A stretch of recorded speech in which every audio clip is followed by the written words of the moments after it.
दोस्तों, इस्लाम धर्म के बारे में तो आप सब लोग जानते ही हैं। इस्लाम धर्म दुनिया का एक ऐसा मजहब, एक ऐसा धर्म है जो अमन पसंद होने के साथ साथ इस दुनिया में फैलने वाला सबसे तेज धर्म भी है। लगातार रिसर्च के मुताबिक यही मालूम पड़ता है कि इस्लाम दुनिया का सबसे तेजी से फैलने वाला धर्म है। अभी इस्लाम की कंडीशन ये है कि दुनिया में दूसरा सबसे बड़ा मजहब इस्लाम को ही माना जाता है, क्योंकि दुनिया में सबसे ज़्यादा जनसंख्या जिस धर्म की है वो है क्रिश्चियनिटी, और उसके बाद जिस मजहब का नाम क्रिश्चियनिटी के बाद आता है सबसे ज़्यादा पॉपुलेशन में, तो वो इस्लाम धर्म ही है। और पूरी दुनिया में सबसे ज़्यादा लोग दूसरे नंबर पर जिस धर्म को मानते हैं वो इस्लाम धर्म ही है। दोस्तों, वैसे तो आपने बहुत सारे लोगों को दूसरे मजहबों में से इस्लाम में कन्वर्ट होते हुए देखा होगा, इस्लाम धर्म को कबूल करते हुए देखा होगा। कई बार इंसान इस्लाम धर्म की खूबसूरती को अपनाकर, इस्लाम धर्म के अमन पसंद और पीसफुल नेचर को देखकर इस्लाम धर्म को कबूल कर लेते हैं। लेकिन दोस्तों, ये आज से नहीं चला रहा, बल्कि इतिहास में ऐसी बड़ी बड़ी शख्सियत भी गुजरी हैं जिन्होंने डंके की चोट पर इस्लाम धर्म को अपनाया है। आज की इस वीडियो में हम आपके लिए लेकर आए हैं दोस्तों, इस्लाम धर्म कबूल करने वाले ताकतवर राजाओं की कहानी, जो दूसरे मजहबों को फॉलो करते थे और इस्लाम को उन्होंने बाद में कबूल कर लिया। आज की इस वीडियो में हम आपको बताएंगे ऐसे हिंदू राजाओं की कहानी जिन्होंने डंके की चोट पर इस्लाम को कबूल किया। बस आपसे मेरी इतनी सी ही गुजारिश है कि इस वीडियो को आखिर तक जरूर देखिएगा। तो चलिए दोस्तों, बिना वक्त जाए किए शुरू करते हैं आज की वीडियो। दोस्तों, आज की इस वीडियो में हम आपको बताएंगे इतिहास के ऐसे 5 ताकतवर राजा कि जो पैदा तो हिंदू धर्म में हुए थे और हिंदू धर्म के ही तौर तरीके वो अपनाते थे, लेकिन दोस्तों इन्हीं राजाओं ने फिर बाद में अपनी जिंदगी में, अपनी लाइफ में इस्लाम धर्म से प्रभावित होकर इस्लाम धर्म को अपना लिया था। न सिर्फ दोस्तों इन राजाओं ने खुद इस्लाम धर्म अपनाया था, बल्कि भारत के अलग अलग इलाकों में इन्होंने इस्लाम धर्म का प्रचार प्रसार भी बहुत किया था। दोस्तों, इस्लाम धर्म को अपनाने वाले इन 5 राजाओं की इस लिस्ट में पहला नाम जो आता है वो है राजा चेरामन पेरुमल का। दोस्तों, यहाँ पर ये याद रखना बेहद जरूरी है कि ये वही राजा चेरामन पेरुमल थे जिन्होंने हमारे हिंदुस्तान, हमारे भारत देश की पहली मस्जिद भी बनवाई थी। इनके द्वारा बनवाई गई दोस्तों भारत की सबसे पहली मस्जिद आज भी केरला में मौजूद है, जिसको चेरामन जुमा मस्जिद के नाम से दोस्तों आज सभी लोग जानते हैं। और इसके अलावा दोस्तों, आपको ये जानकर शायद बहुत ज्यादा हैरानी भी होगी कि भारत के केरला में मौजूद ये मस्जिद, जो कि हमारे भारत की, हमारे हिंदुस्तान की सबसे पहली मस्जिद है, ये मस्जिद दोस्तों आखिरी पैगंबर हजरत मोहम्मद मुस्तफ़ा सल्लल्लाहु ताला अलैहि वसल्लम की हयात तैयबा में ही बन गई थी। यानी आपकी ज़ाहिरी ज़िंदगी में ही ये मस्जिद तामीर हो चुकी थी। और यही वजह है दोस्तों कि भारत के इस राजा यानी चेरामन पेरुमल की जो गिनती आती है, उनकी गिनती उन चुनिंदा हुक्मरानों में की जाती है जो पैगंबर हजरत मोहम्मद मुस्तफ़ा सल्लल्लाहु ताला अलैहि वसल्लम से मुलाकात करने में कामयाब हो पाए थे। क्योंकि दोस्तों हिस्टोरियंस के मुताबिक, यानी इतिहासकारों के मुताबिक, राजा चेरामन पेरुमल ने न सिर्फ अरब में जाकर पैगंबर हजरत मोहम्मद मुस्तफ़ा सल्लल्लाहु ताला अलैहि वसल्लम से मुलाकात की थी, बल्कि आप सल्लल्लाहु ताला अलैहि वसल्लम से मुलाकात के बाद ही राजा चेरामन पेरुमल ने इस्लाम धर्म को अपना भी लिया था।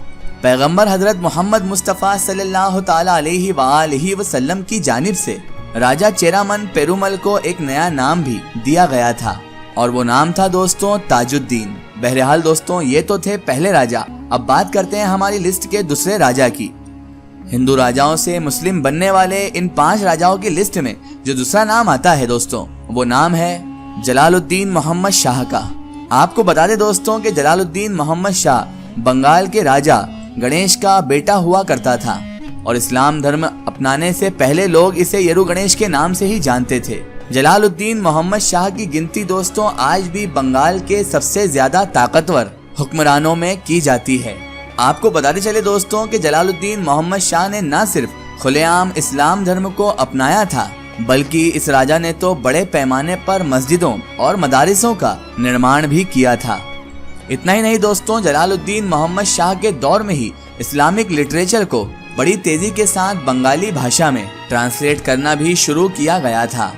दोस्तों, राजा जलालुद्दीन मोहम्मद शाह के दौर में न सिर्फ बंगाल का पूरा इलाका भारत के सबसे अमीर इलाकों में गिना जाता था, बल्कि दोस्तों साथ ही साथ बंगाल की जो सरहदें थी, जो बॉर्डर्स थी, वो बढ़ते बढ़ते बर्मा तक भी पहुंच गई थी। दुनिया के अलग अलग हिस्सों में, अलग अलग इलाकों में रहने वाले जो लोग थे वो इसकी रियासत में घूमने के लिए भी आया करते थे। दोस्तों, जलालुद्दीन मोहम्मद शाह ने अपने दौर में बंगाल के सिक्कों पर कलमा भी लिखवाया था। बहरहाल दोस्तों, ये तो थे दूसरे बादशाह। अब बात करते हैं हम इस लिस्ट में मौजूद तीसरे बादशाह के बारे में। तो हिंदू धर्म से इस्लाम धर्म को कबूल करने वाले इन 5 राजाओं की लिस्ट में नंबर 3 पर जिनका नाम आता है वो है मुर्शिद कुली खान का। आपको बताते चले दोस्तों, आपकी जानकारी के लिए कि मुर्शिद कुली खान का असली नाम सूर्य नारायण मिश्रा हुआ करता था और दोस्तों इनकी पैदाइश सन 1660 में दक्कन में हुई थी। मगर दोस्तों, इतिहास में इनको बंगाल के पहले नवाब के तौर पर याद किया जाता है। दोस्तों, इन्होंने बंगाल के इलाके पर लगातार 10 बरस तक राज किया था। इतना ही नहीं दोस्तों, इन्हें तो मुगल सल्तनत का भी सबसे ज्यादा, हद से ज्यादा करीबी भी माना जाता था। मुर्शिद कुली खान ने मुगल सल्तनत के आखिरी ताकतवर सुल्तान यानी औरंगजेब आलमगीर के साथ भी कई सालों तक काम किया था। आपको जानकर दोस्तों शायद बहुत ज्यादा हैरानी भी होगी, लेकिन दोस्तों बादशाह औरंगजेब आलमगीर ने ही सबसे पहले मुर्शिद कुली खान को बंगाल का दीवान बनाया था। और दोस्तों, मुर्शिद कुली खान की गिनती अपने दौर के सबसे ज्यादा ताकतवर, सबसे ज्यादा शक्तिशाली नवाबों में की जाती थी। माना जाता है दोस्तों के बादशाह औरंगजेब आलमगीर ने मुर्शिद कुली खान के ऊपर ही मुर्शिदाबाद शहर का नाम भी रखा था। जाहिर है दोस्तों, ये शहर उस दौर का एक बहुत ज्यादा डेवलप्ड शहर माना जाता था। इतना ही नहीं दोस्तों, भारत के सबसे बड़े कारवासराय का निर्माण भी मुर्शिद कुली खान की तरफ से ही करवाया गया था। अब अगर बात करें दोस्तों इस लिस्ट में मौजूद चौथे राजा के बारे में, तो यहाँ हम दोस्तों आपको बताते चलें कि हिंदू धर्म से इस्लाम धर्म को कबूल करने वाले इन 5 राजाओं की लिस्ट में नंबर 4 पर नाम आता है राजा सोनपर पाल का। राजा सोनपर पाल के पिता जो थे दोस्तों, यानी उनके फादर जो थे, उनका नाम राजा लखनपाल हुआ करता था, जो कोटला के एक ऐसे हुक्मरान थे, एक ऐसे राजा थे कि जो नस्ली तौर पर राजपूत हुआ करते थे। मगर दोस्तों अगर हम बात करें राजा सोनपर पाल की, तो यहाँ पर दोस्तों आपकी नॉलेज के लिए हम आपको बताते चलें कि इनको इतिहास में मेवात के सबसे ताकतवर हुक्मरान के तौर पर याद किया जाता है। माना जाता है दोस्तों के सन 1355 ईस्वी में राजा सोनपर पाल ने इस्लाम धर्म की सबसे पवित्र किताब, सबसे मुकद्दस किताब यानी कुरान शरीफ से प्रभावित होकर इस्लाम धर्म को अपना लिया था और उसके बाद अपना नया नाम नाहर खां भी रख लिया था और इसी नाम से ही दोस्तों बाद में उन्होंने मेवात पर राज भी किया था। इतना ही नहीं दोस्तों, अगर हिस्टोरियंस की माने यानी इतिहासकारों की अगर हम माने तो राजा सोनपर पाल ने इस्लाम धर्म के प्रचार प्रसार में भी एक अहम किरदार निभाया है। फिरोज शाह के साथ मिलकर राजा सोनपर पाल ने अपने दौर में भारत के कई अलग अलग हिस्सों में, अलग अलग इलाकों में बहुत सारी मस्जिदों, बहुत सारे मदारिसों का निर्माण भी करवाया था। और इस तरह से दोस्तों राजा सोनपर पाल यानी कि राजा नाहर खां ने भारत में इस्लाम धर्म को फैलाने में एक अहम किरदार भी अदा किया था। हिंदू धर्म से इस्लाम धर्म को अपनाने वाले इन 5 राजाओं की लिस्ट में दोस्तों 5वें नंबर और आखिरी नंबर में नाम आता है नसीरुद्दीन खुसरो शाह का, जिनको दोस्तों खुसरो खान के नाम से भी जाना जाता है। खुसरो शाह की पैदाइश सन 1277 में गुजरात में हुई थी दोस्तों। माना जाता है दोस्तों कि खुसरो शाह ने इस्लाम धर्म को अपनाते ही, इस्लाम कबूल करते ही पूरी के पूरी दिल्ली सल्तनत की तस्वीर को ही बदल कर रख दिया था और इसने सबसे पहले तो दोस्तों अलाउद्दीन की खिलजी सल्तनत से मुकाबला किया और उसके बाद ये खुद ही दिल्ली सल्तनत की गद्दी पर विराजमान भी हो गया।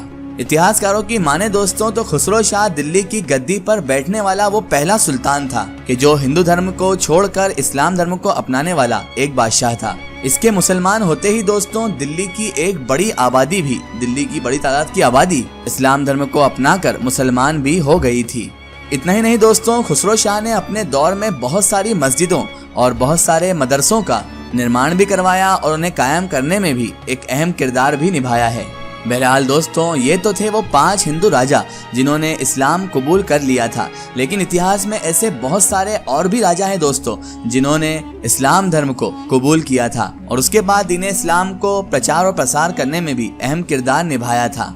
दोस्तों ऐसे बहुत सारे और भी दूसरे धर्म के राजा और बादशाह गुजरे हैं जिन्होंने किसी न किसी चीज से प्रभावित होकर, अट्रैक्ट होकर इस्लाम धर्म को अपनाया था। जाहिर सी बात है सब लोगों को एक ही वीडियो में मेंशन करना तो मुमकिन नहीं है, इसलिए हम आगे और भी पार्ट इन वीडियोस के लाते रहेंगे। फिलहाल दोस्तों आज की हमारी वीडियो में बस इतना ही। अगर ये वीडियो आपको पसंद आई है तो इसे ज़्यादा से ज़्यादा शेयर कीजिए और इसे अपने फ्रेंड सर्कल, अपने रिश्तेदारों तक ज़रूर पहुंचाएं। इसी तरह की इन्फॉर्मेटिव हिस्टोरिकल वीडियो के लिए हमारे चैनल को सब्सक्राइब कीजिए और पास में दिए गए घंटी के आइकन को ज़रूर दबाएं ताकि हमारी आने वाली हर नई वीडियो की नोटिफिकेशन आप तक पहुँचती रहे।